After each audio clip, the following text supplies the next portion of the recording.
Comment vous avez accueilli ce verdict de la DNCG alors qu'on nous avait presque promis l'enfer à l'aube de ce dernier? Moi, je pense qu'il ne pouvait pas y avoir de demi-mesure, puisqu'on annonçait les comptes de l'OM au rouge, une DNCG qui plusieurs fois avait pointé du doigt la situation financière difficile du club.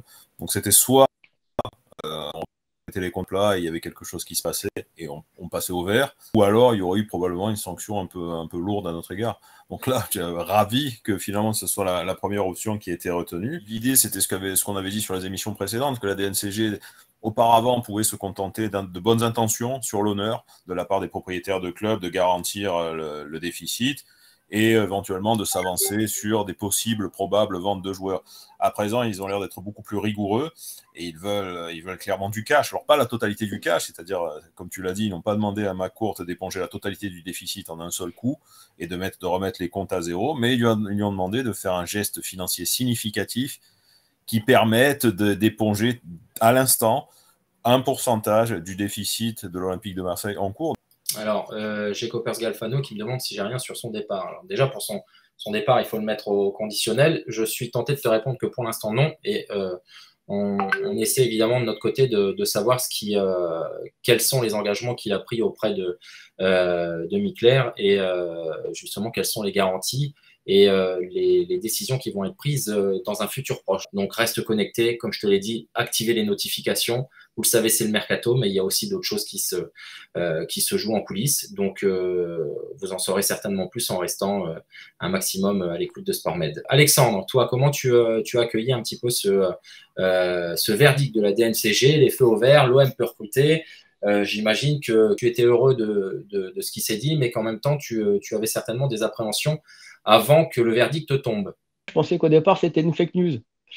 Parce que quand j'ai commencé à voir sur Twitter, oui, on a le feu vert de la DNCG, je me suis dit, oh là là, tant mieux, j'étais hyper content. Je me suis dit, enfin, Longoria va pouvoir travailler.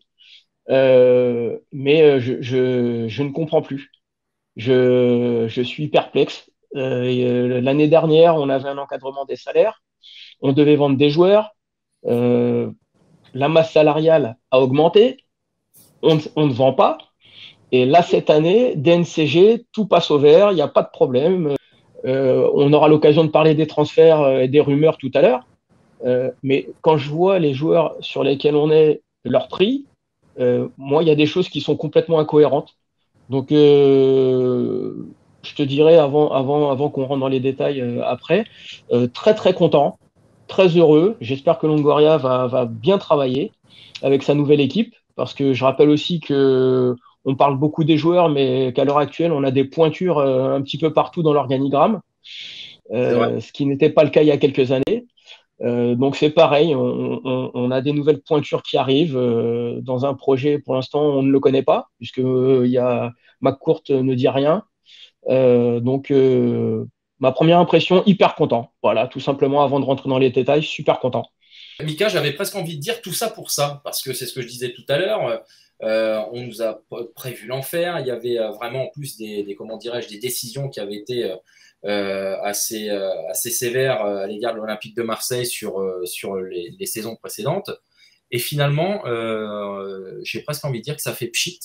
Oui, il y a eu un premier passage qui n'était pas satisfaisant, après un report, ça a quand même traîné jusqu'au 23, et au final, il semblerait que les garanties étaient envoyées par mail, alors c'est une information à vérifier, mais bon, c'est vrai qu'on se dit, est-ce que tout ça ne pouvait pas être discuté en amont pour que le premier passage soit satisfaisant tout de suite? Est-ce qu'il y a une nécessité à faire traîner tout ça autant de temps? Après, le verdict de la DNCG, moi je le relativise un peu quand même, parce qu'ils nous ont donné le feu vert, d'accord? Ça veut dire qu'ils ont validé le budget 2022-2023 du club. Mais quel budget? Ça, aujourd'hui, on ne le sait pas. Est-ce qu'aujourd'hui, McCourt a présenté une enveloppe mercato relativement modeste ou très importante? Qu'est-ce que la DNCG, finalement, a validé? C'est ça, la vraie question. Gilles? C'est ça, oui, mais c'est exactement ça le problème. C'est que comme personne n'en sait rien, et comme on n'en est plus, évidemment, une bizarrerie à une incohérence près, en plus d'avoir une opacité en termes de communication, hein, on ne va pas revenir là-dessus, qu'on a rarement vu à l'OM, évidemment que c'est soumis à diverses interprétations selon que tu te places d'un côté, de l'autre, selon que tu crois à une vente, pas à une vente, selon que tu es optimiste ou plutôt que tu vois le verre à moitié vide. Évidemment que tout est sujet à interprétation. Et en vérité, une fois de plus, le juge de paix, le seul juge de paix, ça sera le mercato. Parce que tant qu'on ne pourra pas juger sur pièce par les actes de la direction ce qui va se faire pour l'intersaison, on ne pourra pas faire un bilan et dresser, et dresser une tendance, quoi. C'est pas possible. Là, pour le moment, on est obligé de spéculer, d'émettre des hypothèses, et voilà, selon les sensibilités des uns ou des autres, les croyances des uns et des autres, tout se tient en fait. Aussi bien d'un côté que de l'autre, tout se tient. Mais une chose est sûre, c'est que moi, comme tout le monde, j'ai été surpris. Je m'attendais, j'ai été évidemment bassiné par les rumeurs plutôt pessimistes de la Team OM et de certaines personnes particulièrement bien informées.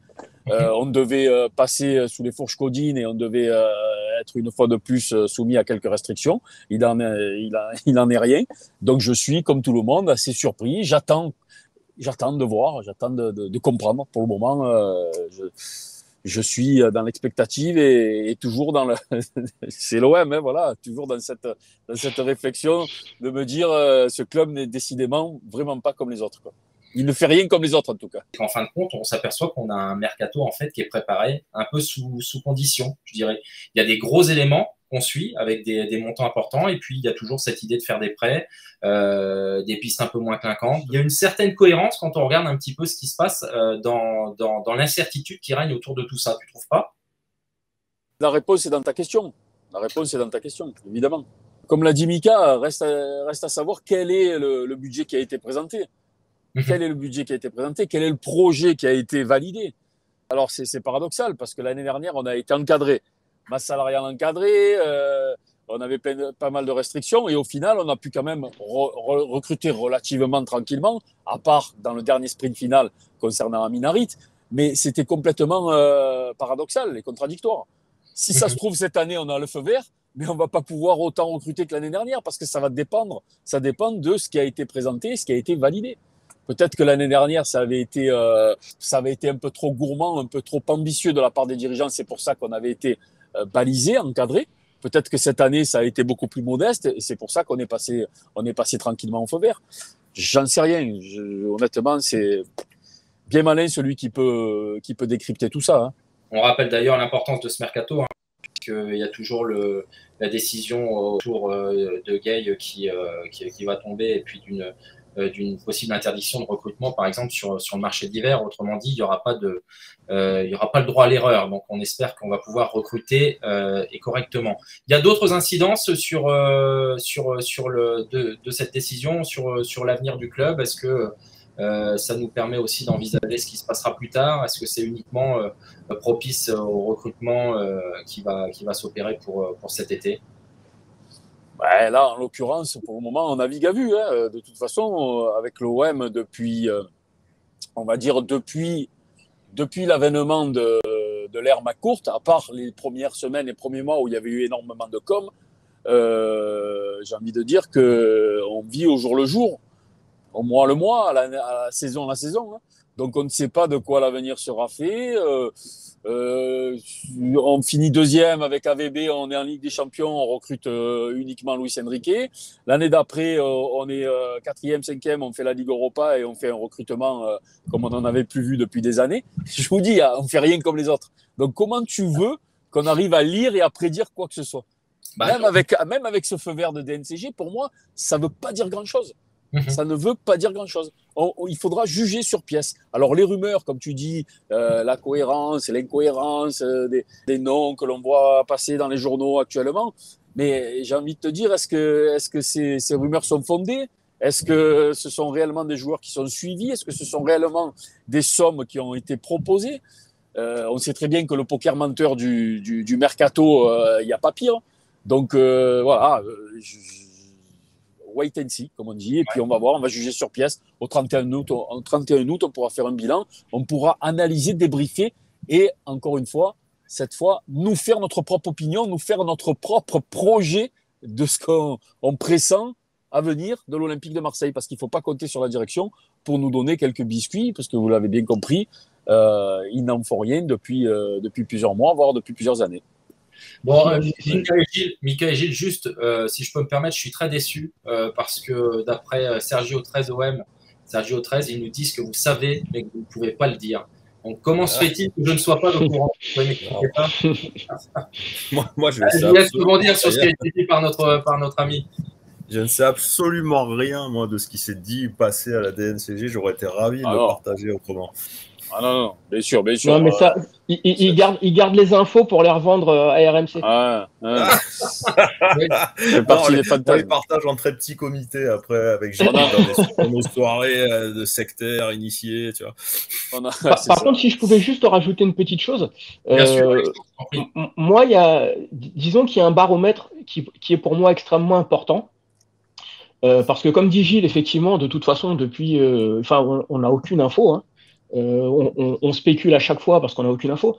Mais moi, il y a une chose qui me rassure un petit peu, c'est le calme de nos groupes de supporters. Je les trouve extrêmement calmes. On n'a pas d'infos. On était devant la DNCG, on ne savait pas trop ce qui allait se passer. Si ça se trouve, ça allait être catastrophique pour le club. Et rien. Je trouve qu'on est très loin du communiqué avec les groupes de supporters tous ensemble contre la direction. On est très loin de ce qui s'est passé à la commanderie. Moi, je les trouve vraiment d'un calme olympien, si je peux dire ça comme ça. Ouais, on peut le lire comme ça, Alex. Moi, je peux te dire, si je veux jouer au poil à gratter, on pourrait dire qu'ils sont devenus fatalistes aussi. Tu penses? Oui, ils sont un peu résignés, je pense, depuis quelques années. Ça fait longtemps qu'on n'a pas eu de gros coups d'éclat. Depuis, on va dire, l'affaire des Cyprès, il ne s'est plus passé grand-chose. Et puis, pour une partie, sur certains groupes de supporters, on revient notamment aux propos qui ont été rapportés par les Winners, notamment, eux pensent que la vente du club est en cours. Donc, de ce point de vue-là, et si on se place sur la base des infos qu'ont eu les Winners, il faut aussi se dire, bon, de toute façon, tout ce qui se passe actuellement, c'est du folklore, on sait très bien que ça va avancer dans le bon sens, donc on ne dit rien. En tout cas, on peut se féliciter de l'engouement qu'il y a autour des abonnements. Comme vous avez pu le constater, très difficile de s'abonner à l'OM si vous ne l'étiez pas l'année dernière. Il y a eu des files d'attente pour pouvoir espérer approcher le Graal, si je puis dire. Donc ça, c'est à mettre au crédit encore de nos supporters, et avec une ambiance qui sera encore à coup sûr magnifique au sein du Vélodrome. Je pense aussi qu'on peut dire, parce qu'on peut être très critique vis-à-vis du club, mais justement par rapport aux abonnements, je pense qu'aussi on peut remercier le club au vu du prix de l'abonnement. C'est vrai. Ouais. Ça, c'est vrai. Parce que quand on voit le prix de l'abonnement avec les matchs de Ligue des Champions, Vélodrome, etc., je vous dis pas le prix de l'abonnement au Paris Saint-Germain. Il faut le souligner, tu as tout à fait raison. On est là quand il y a des critiques à émettre, et on les loupe pas à chaque fois qu'il faut en rajouter une couche, mais il faut dire les choses qui sont positives aussi. Il ne faut pas oublier que le prix, par rapport à l'inflation notamment, que subit actuellement la société française, le prix d'un abonnement en Virage Sud avec 19 matchs plus 3 matchs de Ligue des Champions est franchement dérisoire, quoi. Et surtout quand on compare avec ce qui se fait par ailleurs en France et en Europe. Voilà, donc évidemment, on ne peut pas comparer avec certains clubs anglais. Là, c'est carrément un autre univers. Mais même, comme tu disais, par rapport même à Lyon, même dans d'autres clubs, on reste un des abonnements les plus abordables, et ce qui nous permet de garder un public populaire et authentique. Et ça, c'est à mettre au crédit de tous les dirigeants. Autant, vous voyez, on a eu à émettre pas mal de reproches, même à un Jacques-Henri Hérault, à un Labrune, etc. Mais on peut leur reconnaître une chose, c'est d'avoir préservé. Alors parfois, il a fallu que ce soit obtenu de haute lutte par les groupes de supporters. Mais en tout cas, les faits sont là.